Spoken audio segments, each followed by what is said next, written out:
Thank you for joining me today. Today I would like to talk about boundaries.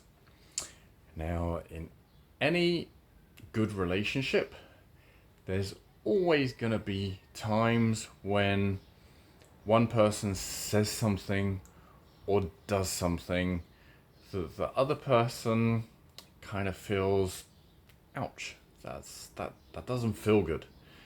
And it may not be at all intentional. It may be completely not part of the person's consciousness that they did something that actually hurt the other person or felt the other or made the other person feel that ouch, that not nice feeling. And that needs to, in a good relationship, that needs to be communicated. It really, when you said XYZ, whatever it was, that really, that didn't feel good. That didn't feel nice. And I'd appreciate it if you didn't say things like that.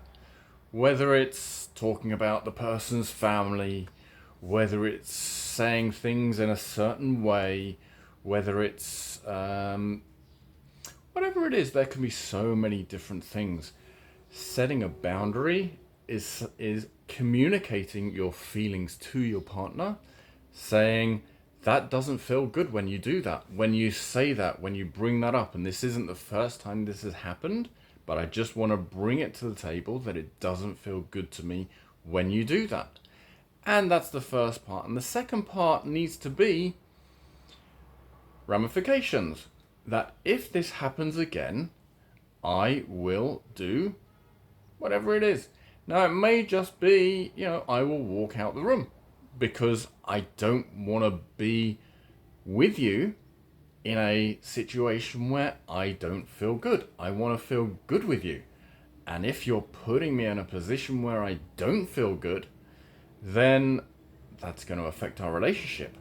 I'm not then going to be able to give you what you need.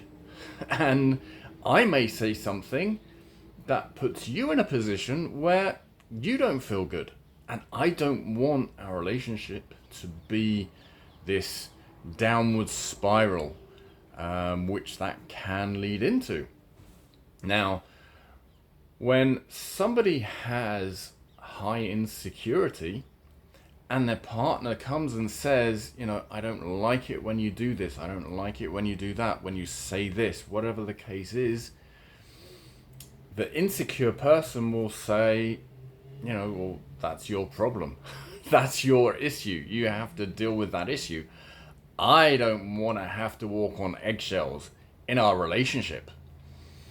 And they'll really kind of put up a barrier, against that. And that's really a sign of their insecurities. But the person has to make it very clear.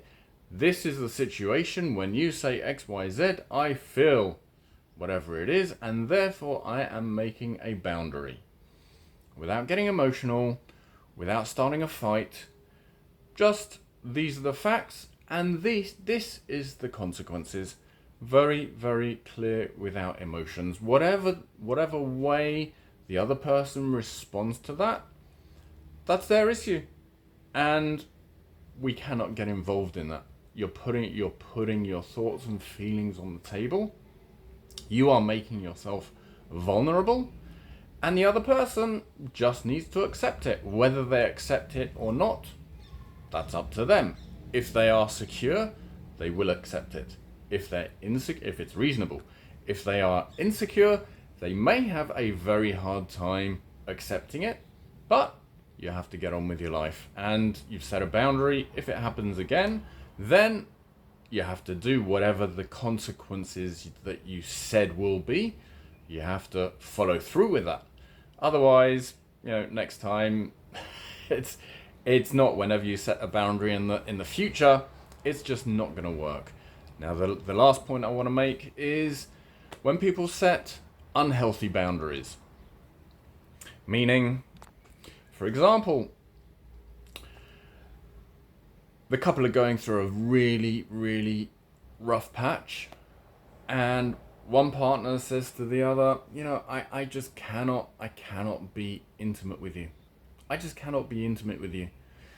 And until you are XYZ, whatever it is, you know, there's not going to be any intimacy. I'm setting a boundary. There's not going to be any intimacy until you have done XYZ, whatever it is.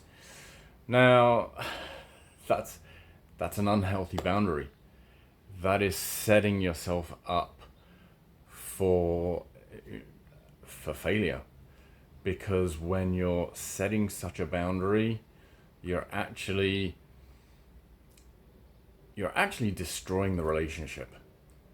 Saying that I'm doing this because it's a boundary and I'm not going to have intimacy with you until you are whatever it is, until you work on this specific thing. You know, the person may work on that thing. He may, or she may, you know, decide, okay, I will do that. But to set a boundary like that is just not healthy for the relationship. So there's healthy ways of setting boundaries. There's not healthy ways of setting boundaries. A healthy boundary will help you to bring to the table the issues that you may be having. How your partner responds to that, that's their issue.